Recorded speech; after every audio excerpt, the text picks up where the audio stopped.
In the world of gardening, there are always going to be mistakes and epic fails, and that's normal. That's all part of gardening. No matter how experienced you are, you're going to make mistakes, and that is what this video is all about today. I'm going to be going over the 2024 growing season at the allotment, and I'm going to be going over what hasn't worked very well for me and what I can learn from this moving forward. I've made quite a few mistakes this year and I've had a few epic fails. The weather has been horrendous. It's been like autumn pretty much all growing season, so it's been very difficult. If you can relate to this and if you've made the same mistakes in your garden or your allotment, then do let me know in the comments below. I'm going to be going over everything. I'm going to be very transparent in today's video. So let's go. What hasn't worked very well this year? Now, the first epic fail of this year, and probably the worst epic fail ever to be honest, is the aminopyralid on the tomatoes.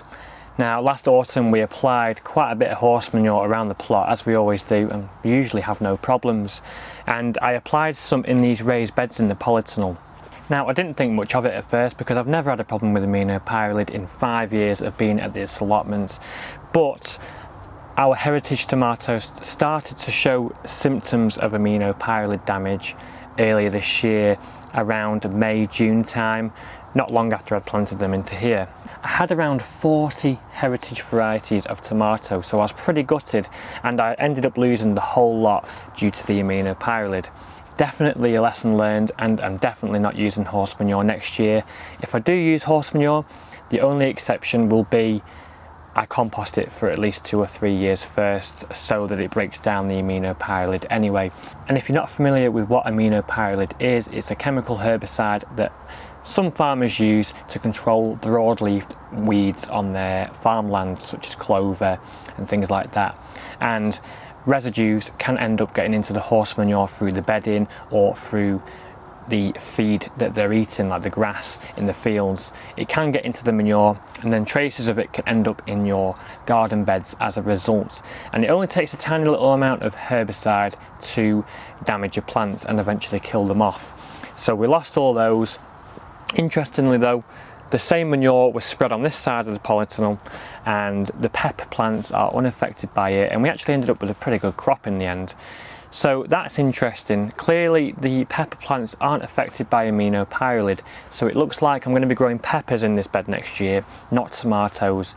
I won't be growing anything like tomatoes in here for a good 2 or 3 years while that aminopyralid breaks down. It is plants such as tomato, beans, pumpkins, squashes, different members of the cucurbit family, potatoes. Those are the ones that are affected by aminopyralid. It's the broadleaf plants. So anything not broadleafed can be grown in here. But I thought that peppers were a broadleaf plant. It's very interesting, and actually brassicas apparently aren't affected either. But I'm going to be growing peppers in this bed next year. We had all our beans planted in here in May. I had a wigwam support in here and it was all looking good, and they also started showing symptoms of aminopyralid damage too. So what I had to do in June, I moved all the plants. I tried to salvage as many of the running bean plants as I could and move them to another bed over there, and I had to plant a lot more beans as well. And in the end they did recover, and we have gotten some crop. They're doing all right now. They're giving us some pickings, so we did get a bean harvest in the end, but it was about a month later than normal because of this aminopyralid damage here. So that's the first epic fail, and probably the worst this year really. That set us back quite a bit. Now, our second epic fail of the 2024 growing season is the onions. Not a complete fail though, because we still did get a crop of onions, but nowhere near as good as what it should have been, considering we had like 1,000 onion plants and we planted them in 3 different beds. I planted them in 3 beds around about the same size as this one. This is one of the beds, and it's obviously, as you can see, they've all been harvested now and cleared. This bed here produced onions, no over exaggeration here. They were all like this, mostly, you know, decent size. This variety is Ayleshire Craig, by the way, really nice variety. Doesn't store as well, but really nice sized bulbs, lovely mild flavour as well. I like Ayleshire Craig very much. But the other 2 beds which I grew onions in you know, gets the same amount of sun as this bed here really. They produced onions like this mostly, and that's no over exaggeration either. So what do I think has happened here? Well, I know exactly what's happened here, and it's kind of related to the horse manure issue as well. Not aminopyralid, but the wood shavings in the horse manure. I just didn't realise how much wood shavings were in this horse manure, because when I put it on in the autumn it was very dark stuff. You know, it didn't look like there was that much wood shavings in at all, and big mistake, I didn't think much of it really.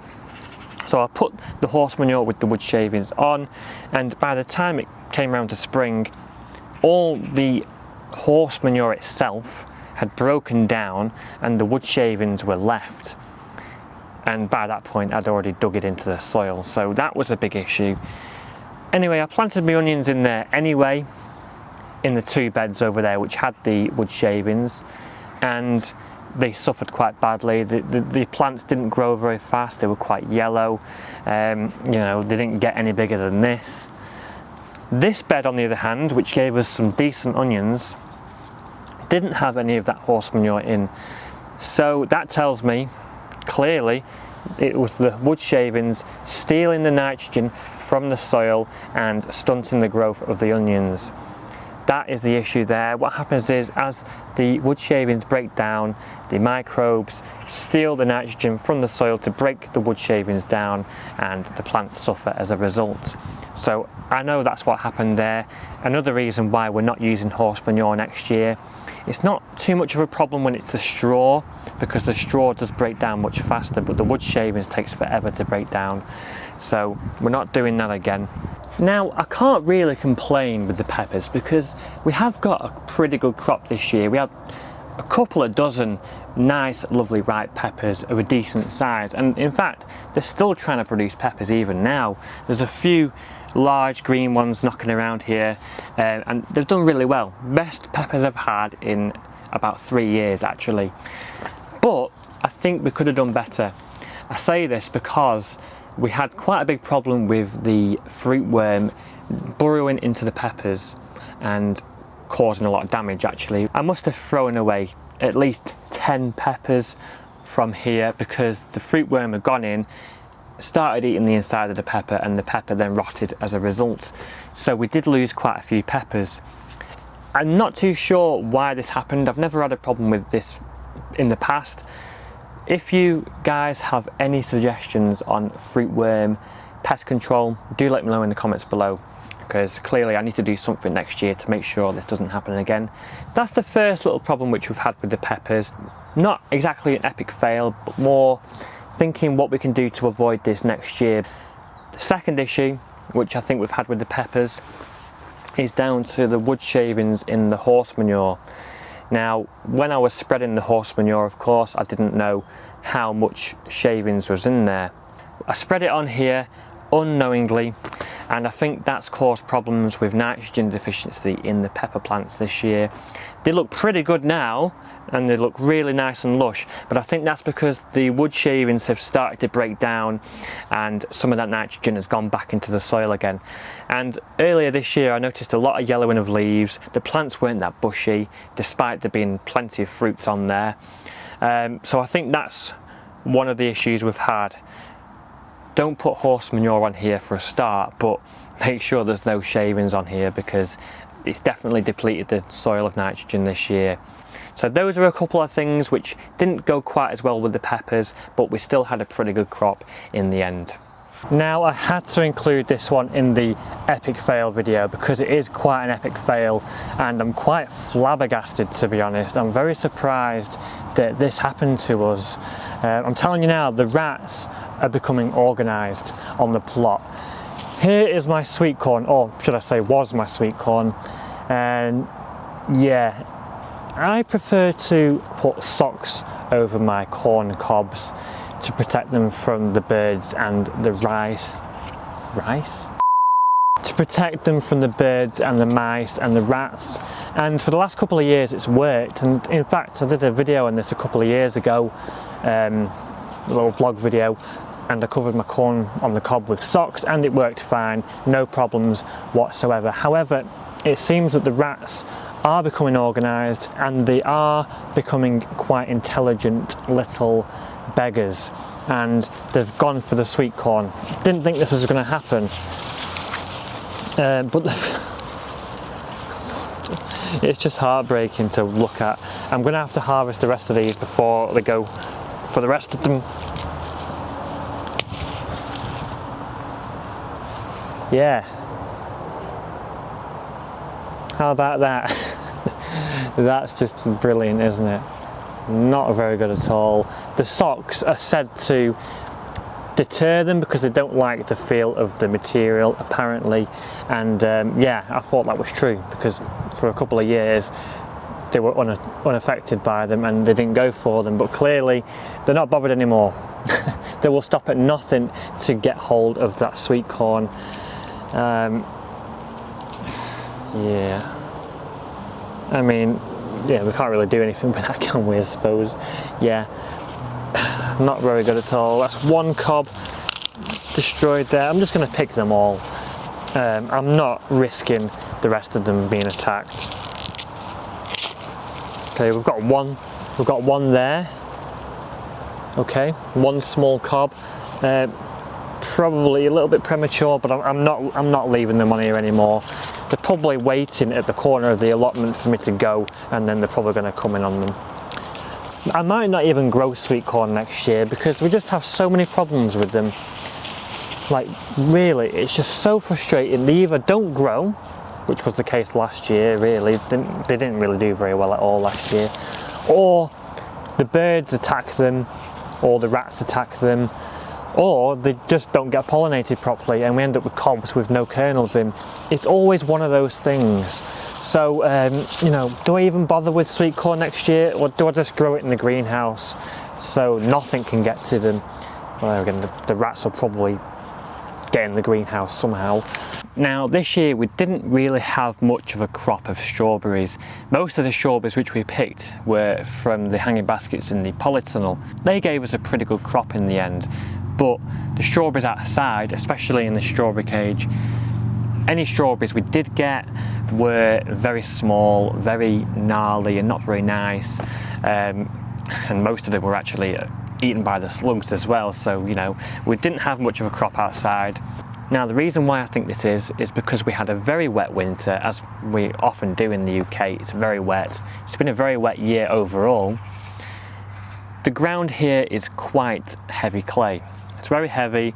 Even though I've incorporated plenty of organic matter, it's still very heavy. I planted the strawberries into this membrane here. I burnt holes in the membrane and planted the strawberries in. And the problem here is, because the soil's so heavy, those roots can't get into the soil and grow. So what I found was happening was, the strawberry plants were actually pushing themselves out of the soil because them roots couldn't get in. And the roots were becoming very exposed and the plants were suffering. It was a combination of that, and also the soil was getting very wet and waterlogged. So there was two different problems going on there: waterlogged soil, and the soil was just too heavy and the roots couldn't grow through them. So what I'm going to be doing over the winter is I'm going to be revamping this entire strawberry cage over the winter. I'm going to be getting rid of this door here. I'm probably going to be making this into something else because there's loads of chicken wire here and wood which I can use for something else. I'm going to be leaving the walls of the strawberry cage here, and I'm going to be applying netting over it instead. But I'm also going to be putting my strawberry plants in these buckets instead. These 30-litre buckets, I use these for potatoes. I'm also going to be using them for strawberries. I'm going to be planting around 3 plants in each bucket, and I'm going to be sitting them on top of the membrane here instead. This is going to provide much better drainage.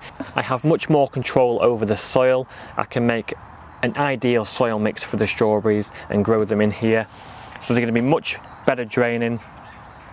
I can fit around 24 buckets in here, and it's just going to be much easier. I'm always worried about standing on strawberry plants when I come in here and compacting the soil even more by standing on it. But if they're in buckets, I don't need to worry about this. So I'll have a much easier time with that. There are a couple of problems which we may encounter, and that is the soil drying out. That might be a problem. so I'll have to water these much more because they're going to be in buckets. But I can apply a mulch, which is going to help us, and that is also going to help us with slugs as well. If the strawberries are sitting on a mulch and they're also raised in these buckets, the slugs will have a harder time getting to them, I think. But then we might have a problem with red ants building nests. We have a big problem with red ants around this allotment site. My allotment is really bad with the red ants, and they like to build nests in buckets. If there's anywhere that's dry, any dry soil in containers, they'll build a nest in the bottom, and that could cause a problem. It has caused problems with other things around the allotment, like they burrow into the bucket around the plant's roots and create air pockets, and I found that this dries the soil out, dries the plant out, and the plant can end up suffering as a result of the air pockets in the soil. So that's quite a big problem. But strawberries, not very good this year. Next year they're going to be grown in buckets. In this cage I'm going to be putting green netting over the top, so all I need to do is take the green netting off quickly, come in here, I can walk around and pick the strawberries from the buckets. Really easy. That is much better than trying to open this awkward door here, which is broken by the way, and then coming in here, accidentally standing on a strawberry plants in the ground, compacting the ground even more. You know, it's really wet and very waterlogged in here. So that's what I'm going to be doing next year.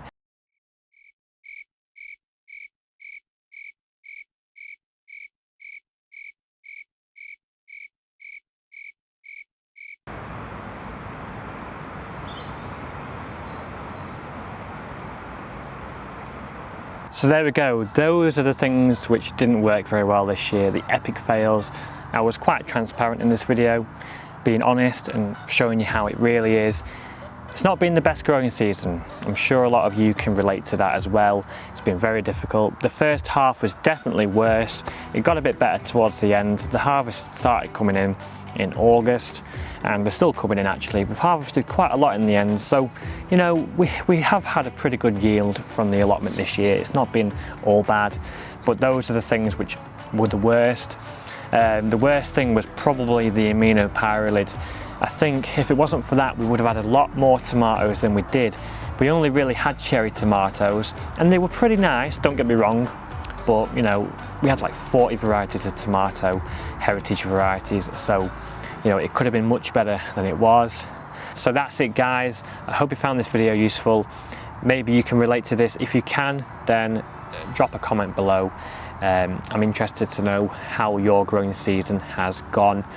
I know a lot of people have suffered this year, but you know, that's all part of gardening, isn't it? We learn, we try again next year, and hopefully it'll be better next year.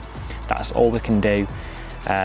It's all just part of the gardening process, and it just goes to show it's not always perfect. You might see these Instagram pictures of people putting pictures of all these lovely harvests, and it might always look perfect, but that is far from the truth. It's not always perfect, and there's a lot of things that go wrong in the world of gardening. Even the most experienced gardeners have their failures and things that go wrong. It's just all part of gardening. That's it for now guys. I will see you in the next one. Happy gardening and stay safe.